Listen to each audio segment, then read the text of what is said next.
The late afternoon sun over Dry Hollow burned low and copper red, turning the dusty road into a glowing ribbon of heat.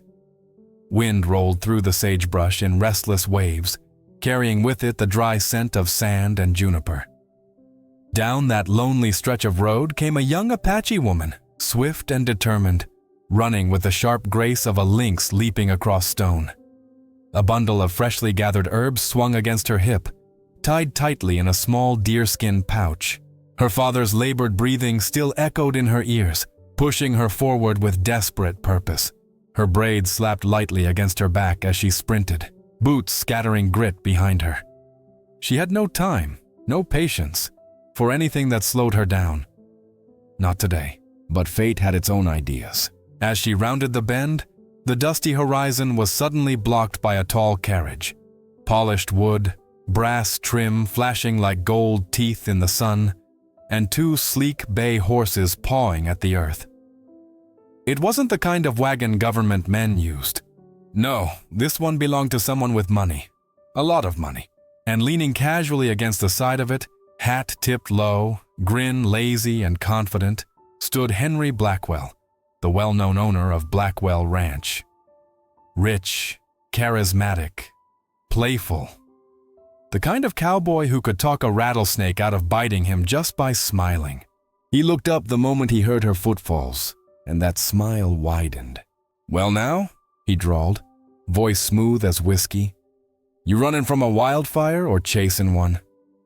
She skidded to a halt, panting hard, her heartbeat thudding in her ears. The road was narrow. His carriage filled nearly all of it. She tried stepping around it, but Henry shifted just slightly, enough to make it clear he wasn't moving until he'd had his bit of fun. Her jaw clenched. "I don't have time for this," she said, trying to keep her voice steady. "Move your wagon." Henry chuckled, a warm, teasing sound that might have been charming if it hadn't come at exactly the wrong moment. "Darling, you look like you're about 2 seconds from bowl." He didn't finish the sentence, because her patience, already stretched thin by fear for her father, snapped like a dry twig. Without thinking, without caring, she stooped, scooped up a handful of the thick brown mud pooled at the road's edge, and slapped it square against Henry Blackwell's pristine white shirt. The sound was wet, ugly, final. Henry froze, his hat tipped back, revealing eyes bright with shock. Deep-set, keen, and surprisingly amused beneath the surprise. Mud dripped slowly down the buttons of his shirt, thick streaks sliding across the expensive fabric like paint across canvas. For a heartbeat, the world went silent. Even the horses seemed to stop breathing. The young Apache woman stood tall, shoulders squared, chest rising and falling sharply. Her dark eyes blazed, a fierce, unbroken fire that spoke of ancestry, land, and a lifetime of fighting to be seen. She didn't apologize, didn't waver, didn't back away. She simply stared back at him, every muscle in her body taut and unyielding. Henry blinked once, then twice, and then something unexpected flickered in his expression. An intrigued curve at the corner of his mouth, a spark of delighted challenge in his eyes, as if no one in his wealthy, polished world had ever dared do such a thing. And he found it thrilling.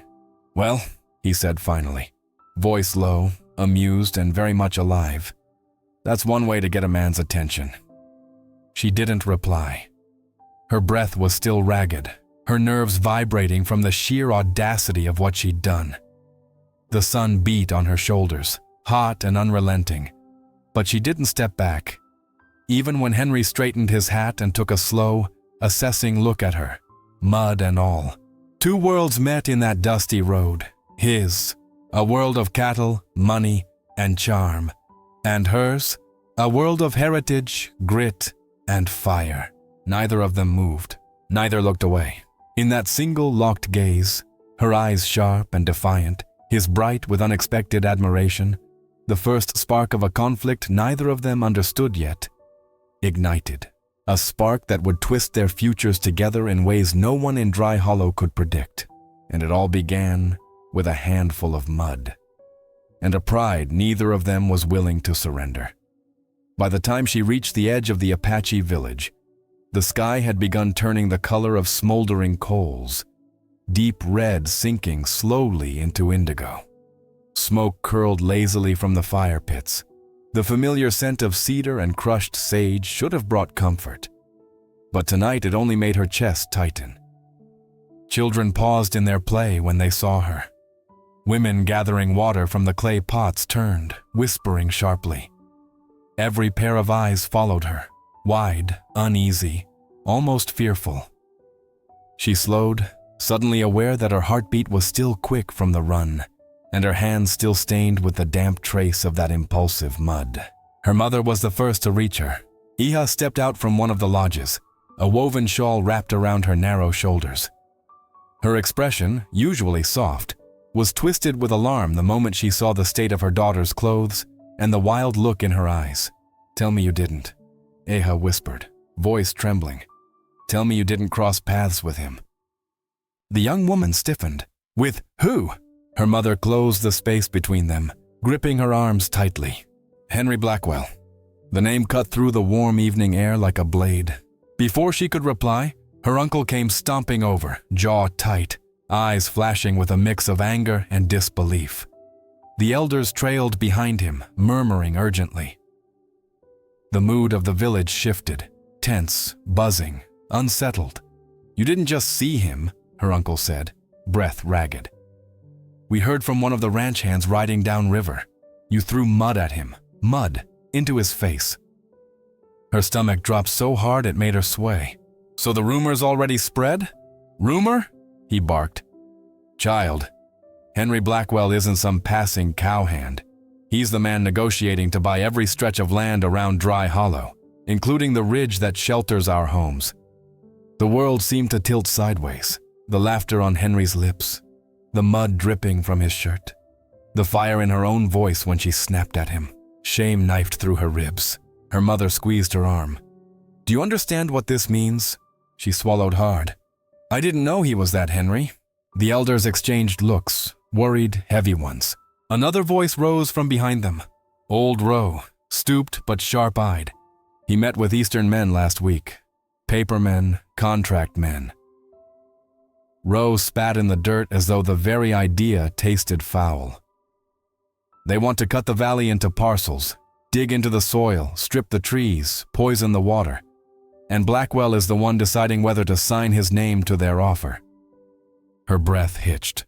"Sign his name? And they'll run us out," her uncle said flatly. "Every one of us. Off the land of our fathers. Off the land your grandparents bled to keep." A cold wave rolled through her body so fast she nearly doubled over. She had thought Henry was just another cocky rancher. Rich, charming, careless with his teasing. She hadn't known he held the power to crush her entire world with a few strokes of ink, and she had thrown mud at him.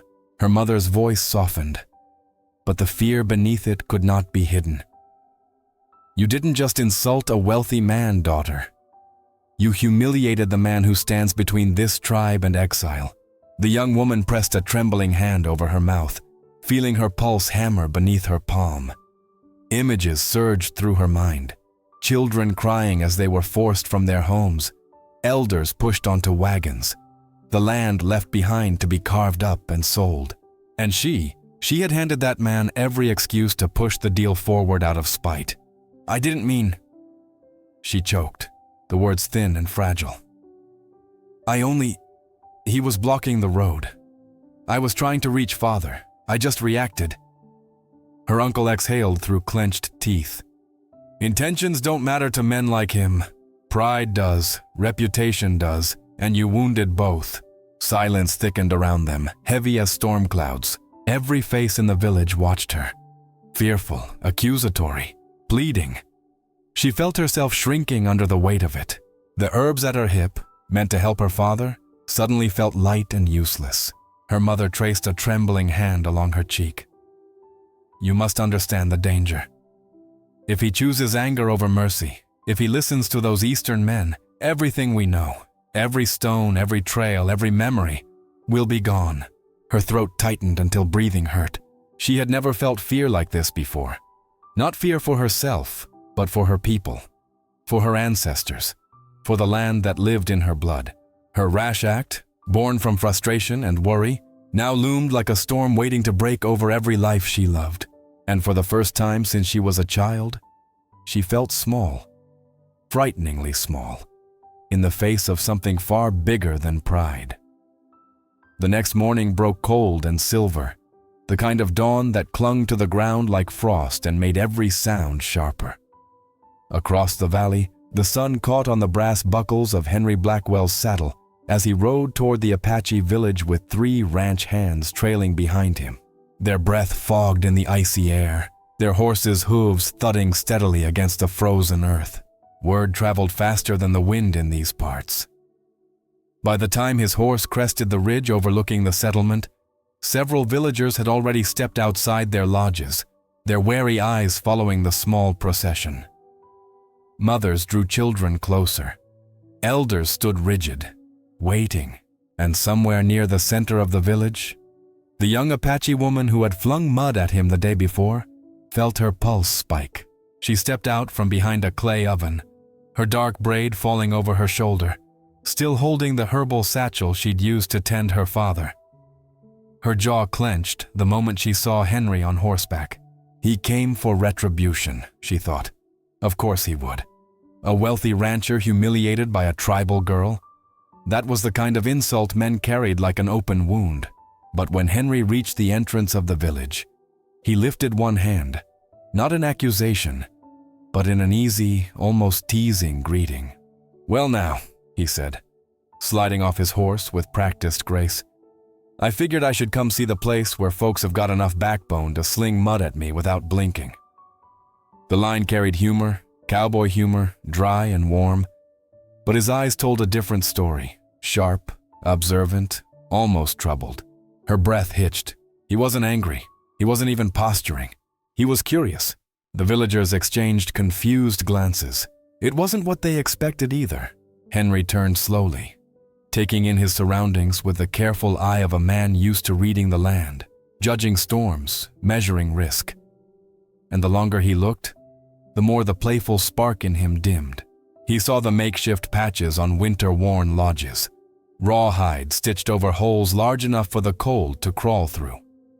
He noticed how many children had ribs visible beneath their shirts, cheeks thin and hollow from rationed meals.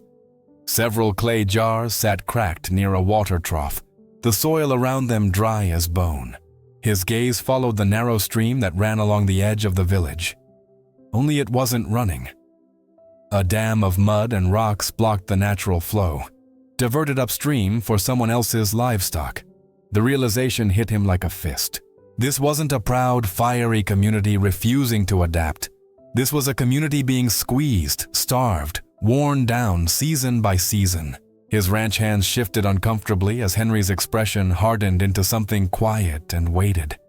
An expression rare for a man known around Dry Hollow as cheerful, mischievous, and almost impossibly good-natured. Finally, the young woman stepped forward, chin up though her stomach knotted.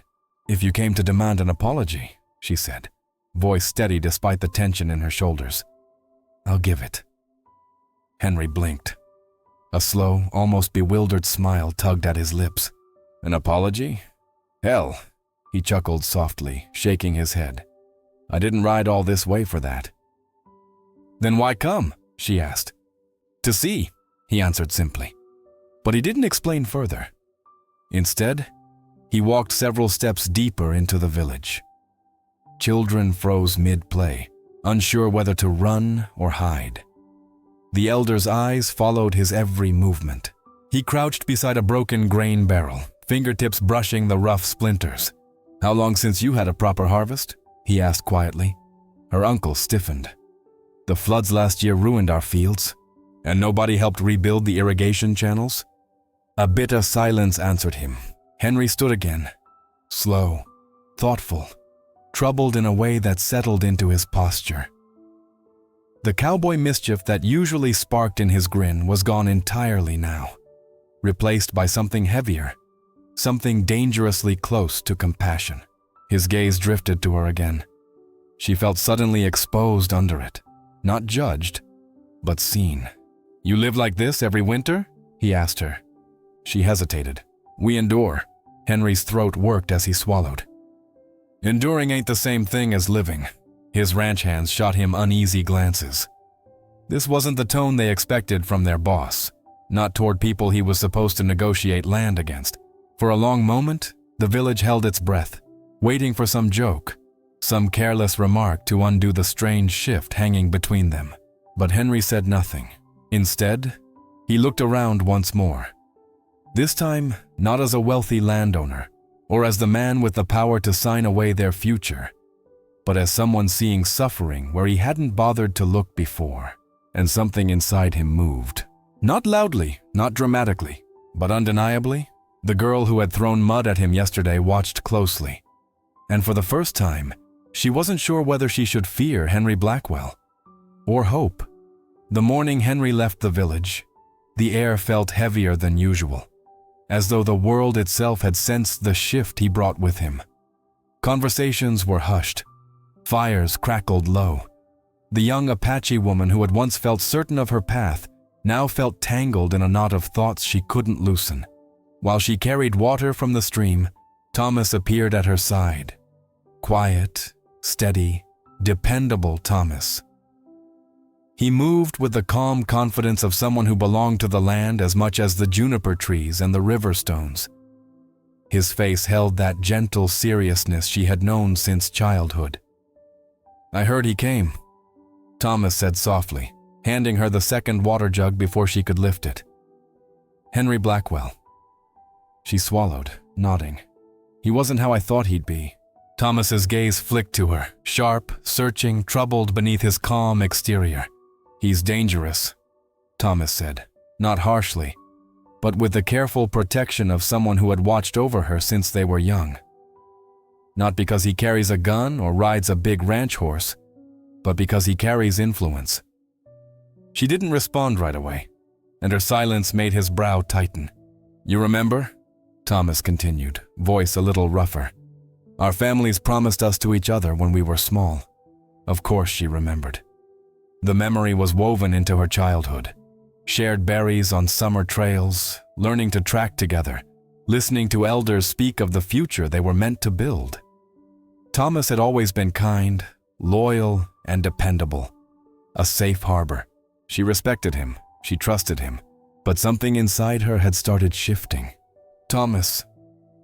She set the jug down slowly. I didn't ask Henry to come. I didn't even want him here. That isn't what I'm worried about, Thomas said. He stepped closer, eyes holding both hurt and fear.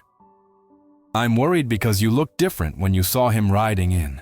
Like you felt something. Her breath caught. Had she? She thought of Henry's expression when he saw the broken shelters, his quiet anger at the dammed stream. The way he looked at her not with pity, but with recognition.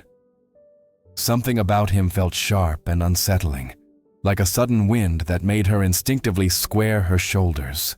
I don't know what I felt, she admitted, truth burning in her chest. They walked back toward the village together, but with each step, the weight between them grew thicker. As they entered the settlement, whispers pricked the air like tiny thorns. Children paused in their play, elders murmured in low tones, mothers exchanged knowing glances. The rancher looked at her like he knew her spirit. He'll bring trouble, or change, or both. Thomas's jaw tightened every time a whisper rose. His hand rested near hers, but she felt a subtle strain in his posture, as though the ground beneath him was shifting, and he didn't know how to steady it. Finally, near her family's lodge, Thomas stopped walking and faced her fully. You're part of me, he said quietly. I've always known that, and I thought you felt the same. His voice trembled at the edges, just enough for her heart to ache. But now, I see doubt in your eyes. She opened her mouth, but the words tangled. Thomas, you are good. You're honest. You're the safest person I know. He nodded, jaw tight. Safe. Yes, I've always been safe. He said the word as if it were a flaw. And him? Thomas asked. What is he? She looked away toward the horizon where Henry had disappeared on horseback. "I don't know," she whispered. But deep down, she sensed the truth. Henry was a spark, unexpected, unsettling, impossible to ignore. Thomas exhaled slowly, heartbreak flickering across his expression. "I won't fight your heart," he said, stepping back.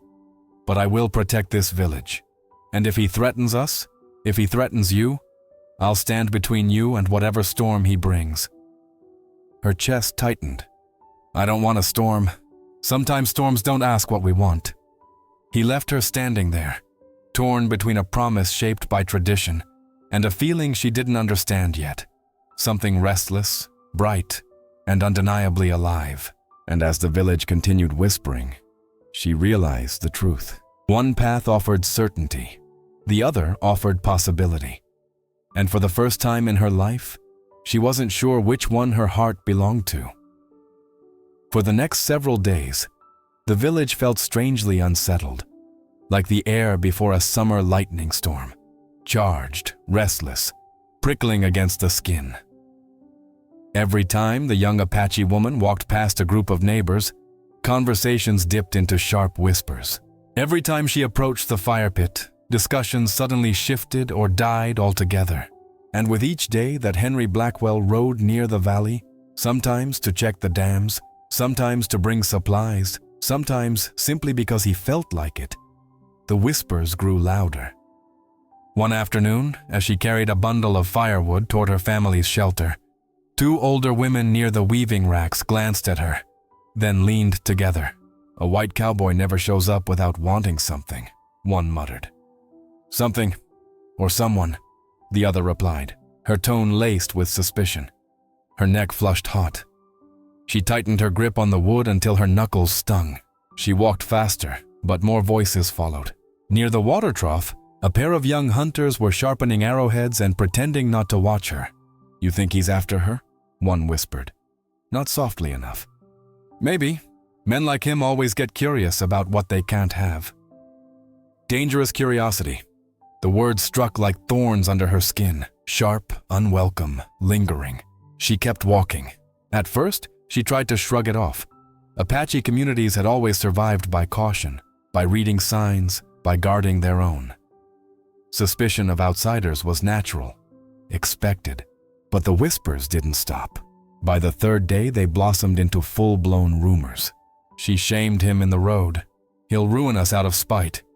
No, he keeps coming back because he likes her. She's stirring trouble with her eyes and doesn't even know it. She better watch herself. White men bring storms." Her breath lodged in her throat. She wanted to shout that she wasn't encouraging him, that she didn't want attention that could endanger her people, that the mud incident had been a moment of panic, not flirtation, but another part of her, a part she kept buried. Couldn't forget the way Henry looked at her with a mixture of wonder and concern, a look she didn't know how to name. That part of her stayed silent. One evening, Thomas found her near the ridge, alone, pacing along the dusty path. His brows were tight with worry. "They're talking again," he said, voice low. "About you, about him." She stared out across the valley, fists clenched. "I didn't ask for any of this." "I know." Thomas's voice was gentle, almost pleading. "But the more he comes around, the worse the talk gets." "That's not my fault." "No," Thomas agreed, expression heavy. "It's his." She shook her head sharply. "He doesn't come to cause trouble." Thomas frowned. "Then why?" She opened her mouth, but no answer came. Because she didn't know. Because Henry himself probably didn't know. Because something in his eyes the last time he visited, something earnest, something conflicted, made her chest twist in ways she didn't understand. Thomas misread her silence, and pain flickered across his face. "So you are thinking about him," he said softly. Heat rose beneath her skin, anger, shame, and something else she couldn't control. "I'm thinking about the dam," she snapped. "The starving children, the cracks in our roofs, the things he saw, the things he didn't mock. That's all." But her voice trembled just enough to betray her. Thomas's jaw tightened. He wanted to reach for her, to reassure her, but he didn't. Instead, He squared his shoulders, hurt settling into the corners of his eyes. "You belong here," he said quietly. "Not out there chasing whatever spark he puts in your mind." She turned away. "I'm not chasing anything." But her heartbeat said otherwise. When she returned to the village, more whispers followed her. Some fearful, some judgmental, some tinged with curiosity. And woven through all of them was the same message. A white man doesn't come to an Apache village without a reason.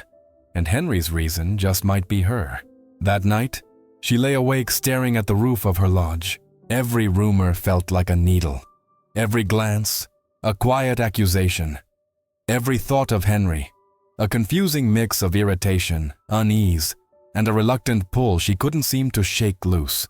She pressed a hand against her chest, whispering into the darkness, "I don't want this." But a traitorous whisper inside her answered, "Then why does he stay in your mind? Why do you wonder if he'll come back tomorrow?"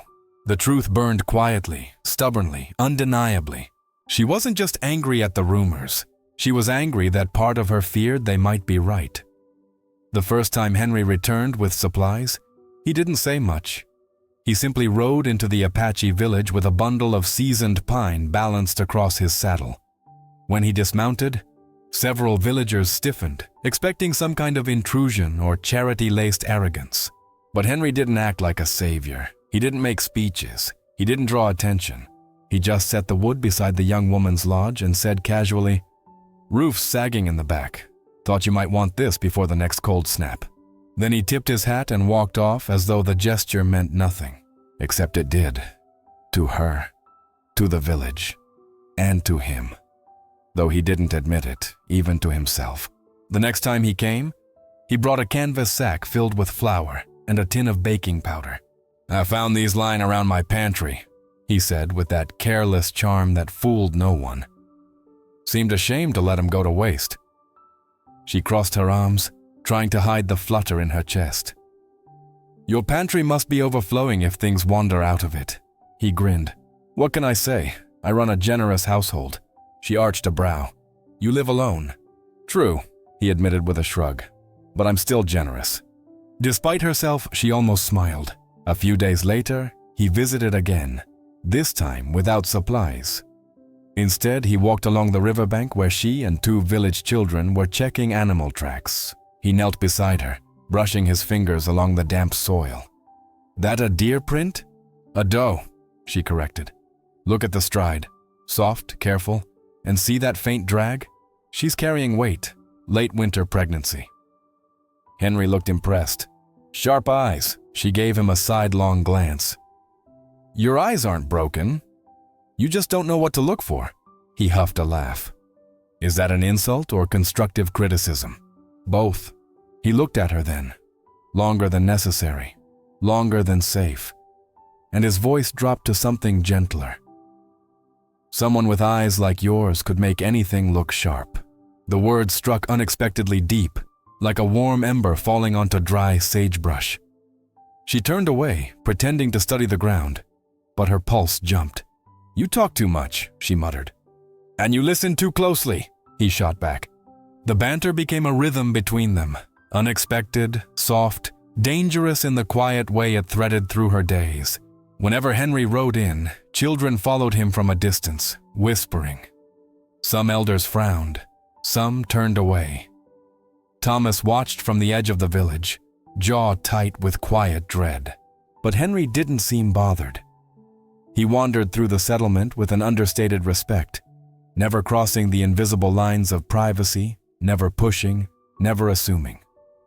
One afternoon, she walked with him along the edge of the woods while he asked questions about the blocked stream. "That dam upstream," he said, brows knitted. "It wasn't built by nature." "No," she answered, voice flat. "Ranchers built it 2 winters ago, not you."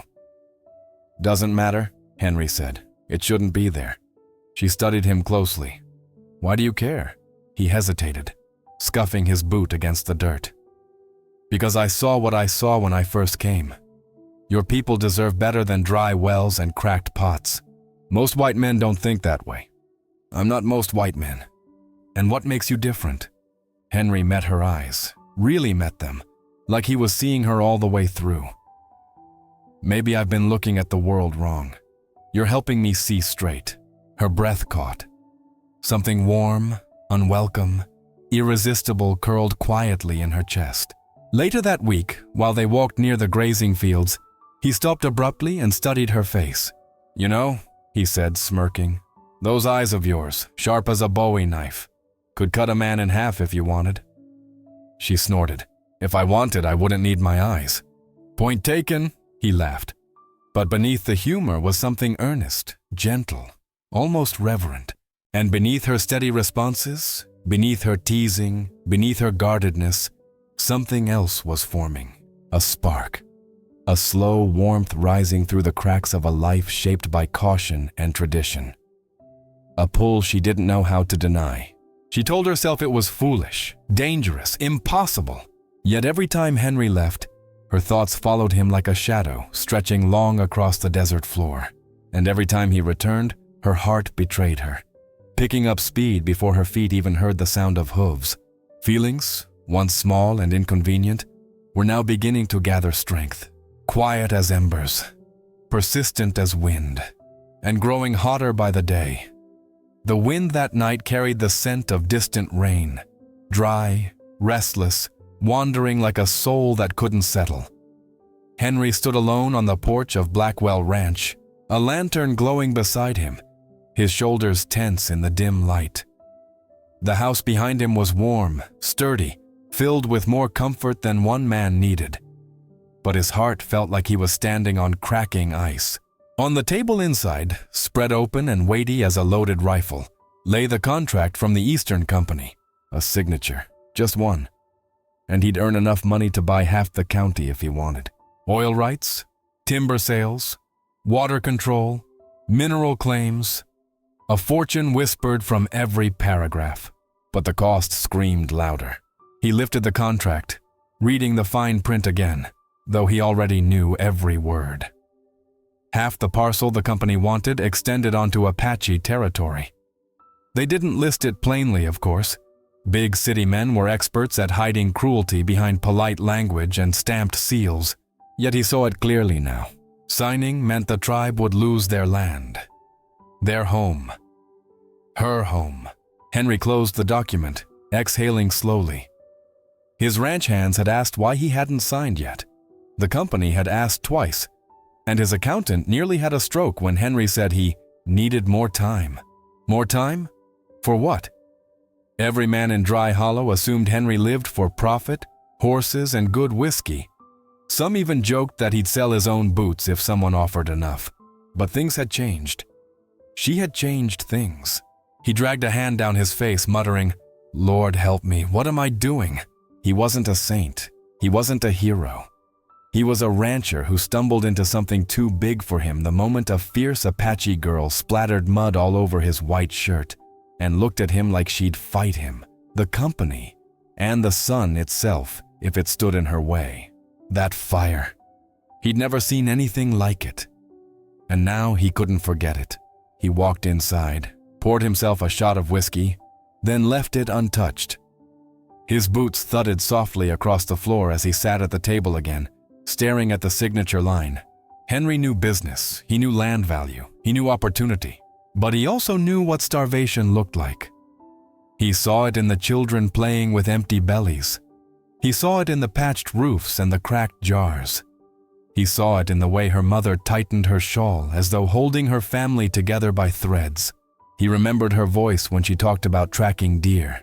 Steady, bright, born of a land that shaped her bones. He remembered her laugh, rare and sharp as flint, when she mocked him for not recognizing tracks. He remembered the pride in Thomas's eyes, the tension in the village, the whispers that followed her like thorns in the wind. These people weren't strangers anymore, and she wasn't just some Apache girl. She was the one who made him see the world differently. Honest, fierce, unbreakable. Henry leaned back, staring at the ceiling. "Money I've already got," he murmured. "But what do I want to live with after this?" The question throbbed like a raw wound. He could choose comfort, wealth stacked on wealth, respect in the business world, his name in newspapers back east. Or he could choose conscience, An invisible reward that wouldn't buy supplies or fix fences, but would let him look himself in the mirror each morning. Would she look at him the same way if he signed? Probably not. She might never speak to him again. But deeper than that, could he look at himself after doing it? He picked up the contract again. His hand hovered over the ink bottle. His thumb brushed the edge of the pen. Just one stroke, one signature, and the land deal would be sealed. He hesitated. Images flashed. The blocked stream, the sagging roofs, the spark in her eyes when the wind blew her braid across her cheek. The way she stood tall even when the whole village whispered. The boldness of her spirit. The quiet strength of her people. The weight of the contract grew heavier in his hands. Finally, Henry set the pen down, pushed the papers away, and whispered into the dim room, "Some things ain't worth selling my soul for." His voice was barely audible, but the decision inside him was loud. So loud it echoed through the empty house. He didn't know what tomorrow would bring. He didn't know if refusing the deal would cost him dearly. He didn't know if the tribe would ever trust him, or if she would. But he knew one thing. He couldn't sign that contract. Not now, maybe not ever.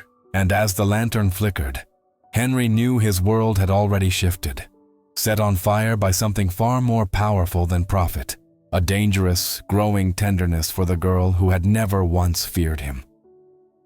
The sun dipped low over the mesa, staining the sky with deep amber as the Apache village gathered in a wide, solemn circle. Tonight was meant to be a night of blessing, a night the elders had long awaited, the betrothal ceremony between her and Thomas. A promise sealed generations ago, nurtured through childhood, and expected to blossom into a peaceful future. But her heart thudded unevenly, like a drum out of rhythm. Women draped her shoulders with a woven shawl dyed in earth tones. Their hands were gentle, reverent, filled with expectations she felt slipping through her fingers. Aha clasped a turquoise necklace around her daughter's throat, stones polished smooth, glowing in the firelight. "Turquoise keeps the heart honest," Aha whispered, "and protected." But that promise felt heavier than the stones themselves. The fire in the middle of the clearing crackled fiercely, its sparks drifting into the dark sky like tiny souls rising toward the spirits. Elders chanted blessings, their deep, steady voices blending with the evening wind.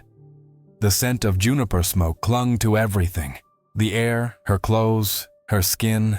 Thomas stood across the circle, strong and steady, the image of every tradition she'd been taught to honor. His dark hair was braided neatly, and he wore a bone and leather chest piece reserved for ceremonies of great importance. In his hands, he held a carved wooden bowl filled with cornmeal, a symbol of prosperity and partnership. He looked at her with a mixture of hope and fear, but mostly love. She wanted to return that look. She wanted to breathe evenly. She wanted her heart to behave, but it didn't. Because every time she tried to focus on Thomas, her mind betrayed her, pulling up flashes of Henry. Henry teasing her about her eyes sharp enough to cut a man in half. Henry kneeling by the riverbank, fascinated by her lessons on deer tracks. Henry bringing firewood like it was nothing, then pretending he didn't notice the way she stared. Henry stepping into the village with compassion instead of arrogance, with sincerity instead of calculation. Her chest tightened painfully. The ceremony began. Drums beat softly, slow, steady, ancient. Thomas stepped forward first, offering her the cornmeal bowl. She reached out with trembling hands to accept it, trying to keep her breath from shaking. "This is for our future," he murmured, voice thick with meaning. "A future we were meant to share." She swallowed hard. "Thomas," he didn't let her finish. He closed her hands around the bowl, his fingers warm on hers. "You don't have to force your heart," he said quietly, "but I need to know it's still here in this village." His question cut deeper than any blade.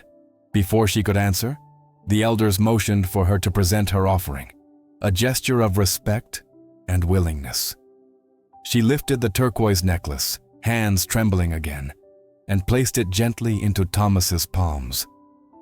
Around them, murmurs rose, mothers whispering blessings, elders watching for signs of the Spirit's approval.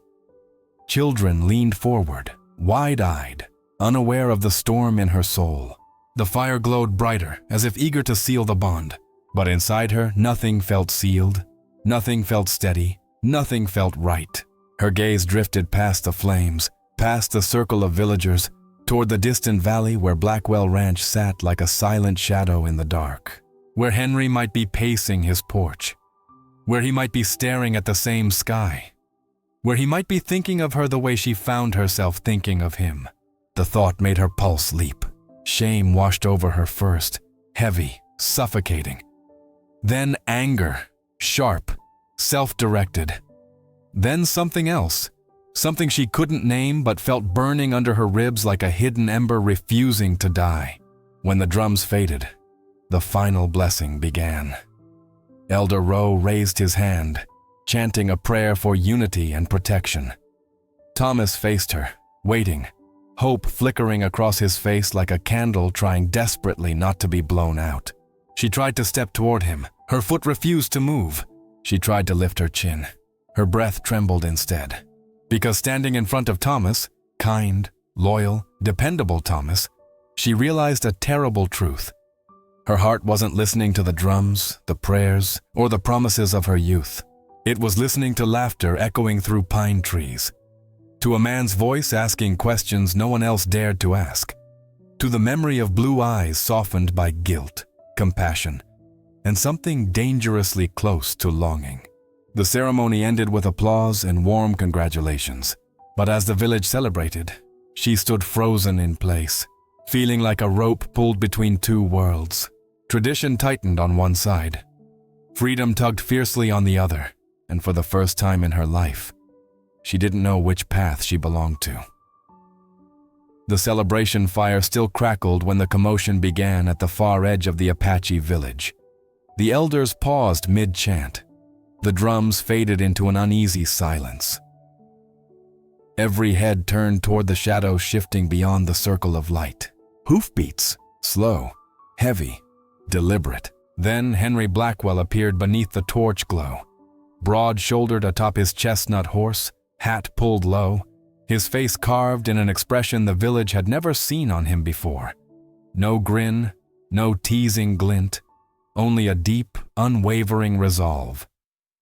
For a moment, no one breathed.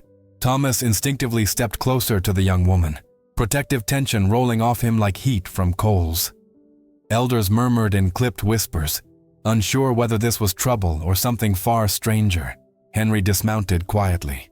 He held no rifle, no papers, no ranch hands behind him, just himself.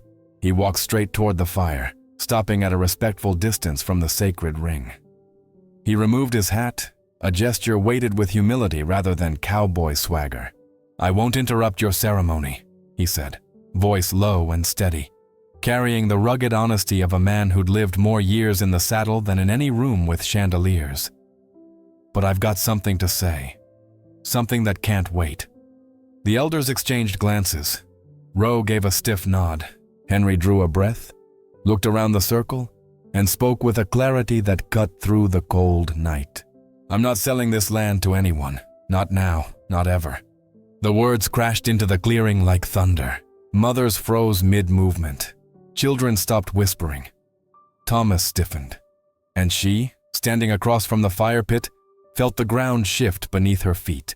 Henry continued, voice firm, unshakable. "You all have a right to be here. A right your ancestors carried long before the Blackwell name meant anything in this valley." A ripple went through the crowd. Shock, disbelief, hope fighting its way through years of caution. He then reached into his coat, not for a gun, but for the thick envelope containing the contract. He tossed it into the flames. The paper caught instantly, curling, blackening, turning to ash that lifted into the night sky like freed spirits. Gasps erupted across the circle, but Henry wasn't finished. "I'm restoring the river," he said. "Tomorrow, before the sun climbs over the ridge, my men and I will tear down that dam choking your water." A murmur rose, astonished, wary, disbelieving. I'm also granting full hunting rights across my western acres. Deer, elk, whatever you need to keep your families alive until the next harvest. His gaze swept the crowd, fierce with conviction. And as long as I draw breath, nobody touches your ancestral grounds. No company, no politician, no gun-slick businessman from back east. Not while my boots stand on this soil. The silence that followed was so complete that even the fire seemed to hold its breath. She couldn't move, couldn't speak. Her heart hammered painfully against her ribs, like something wild trying to break free. Henry finally turned toward her, not boldly, not with claim, but with a quiet question in his eyes. A question she wasn't ready to answer. A question she could barely breathe around. Across the fire, Thomas saw the exchange, saw the raw intensity, the unspoken meaning, and something in his chest wrenched. He stepped back, jaw locking, grief tightening the muscles in his throat. One elder finally broke the silence. "You would do all this?" Rowe asked carefully. "Without asking anything in return?" Henry nodded. "Not a damn thing." Another elder frowned. "Then why?" Henry didn't look at the crowd when he answered. He looked straight at her. "Because it's the right thing," he said softly. "And I finally figured out that a man's worth isn't in the land he sells, but in the land he chooses to protect." Her breath quivered. The fire popped loudly, like the world punctuating his words. Around them, villagers whispered in stunned disbelief. Some looked fearful, some confused, some nearly hopeful. The entire village seemed suspended, balanced on the edge of a new reality they didn't know how to trust yet. She clutched the turquoise necklace at her throat, the stones warm from her skin.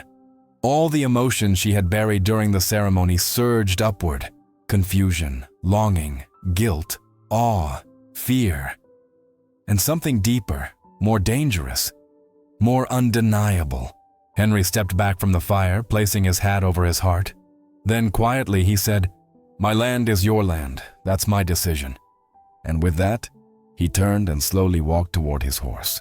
He didn't wait for applause. He didn't look back. But he didn't need to.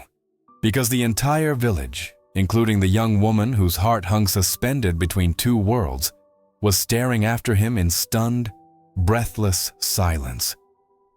Moonlight washed the Apache village in a pale silver glow, soft as breath on water. The fire from the ceremony had burned down to a circle of glowing embers, pulsing gently like the last heartbeat of a long day. The village, so full of music and voices only hours ago, now lay hushed and still. Even the wind seemed to hold its breath. She stood alone near the ridge, fingers curled tightly around the turquoise necklace at her throat. The stones felt cool against her skin, familiar, grounding. But inside her chest, nothing felt steady. Her heart was a restless animal pacing behind its ribs, unsure which direction to run. Thomas approached quietly, his steps so soft they barely disturbed the dust beneath his boots. He didn't touch her, didn't speak at first, just stood beside her, watching the moon float through thin clouds. "You don't have to explain," he said finally, voice low and steady. "I saw your face during the ceremony." She closed her eyes, shame and sorrow twisting together. "Thomas," but he shook his head gently. "You looked toward the horizon more than you looked toward me." She swallowed hard, her throat tight. "I didn't mean to hurt you. I know," he said. And the quiet truth in his voice almost broke her. "Loving someone who doesn't choose you. That's not a wound anyone can prepare for. But I'd rather feel pain than force your heart into something it doesn't want." A single tear slipped down her cheek. She wasn't sure if it was for him or for herself. Thomas exhaled slowly. "You owe me honesty, not devotion. And you owe yourself the right to choose." Then he stepped back, not in anger, not in defeat, but with the dignity of a man who understood that love could be both loyal and letting go. He left her standing beneath the moonlight, her heart twisting painfully at the loss of something kind and safe. Far across the open ground, she saw Henry. He stood at the edge of the village, near the shadows where torchlight faded into the dark. He hadn't approached. He hadn't called her name. He simply stood with his hat in hand, staring toward her with quiet patience, like a man who knew he had no right to interfere, no right to demand, no right to ask for anything more than her silence. He had given her land safety. He had given her people a future. But he hadn't tried to claim her. That humility cut deeper than any bold confession. Their eyes met across the distance. A long, breathless moment stretched between them, heavy with words unspoken, heavy with a longing neither of them dared to voice. Henry took one small step forward, then stopped himself. Respect, restraint, a man holding back a storm inside him. She felt it all the way down to her bones. The night pressed close around her, thick with questions. Tradition pulled at her like an anchor buried deep in the earth, binding her to family, history, childhood promises. Freedom tugged the other way, wild, uncertain, full of possibility, full of him. She lifted the turquoise necklace again, feeling the uneven texture of each stone. She had worn it since childhood, a symbol of who she was supposed to be. Yet tonight, it felt like a crossroads in physical form. Caught between expectation and desire, her heart whispered, "Thomas loves you. But Henry changes you. One offers safety. The other offers truth." She drew a long, trembling breath.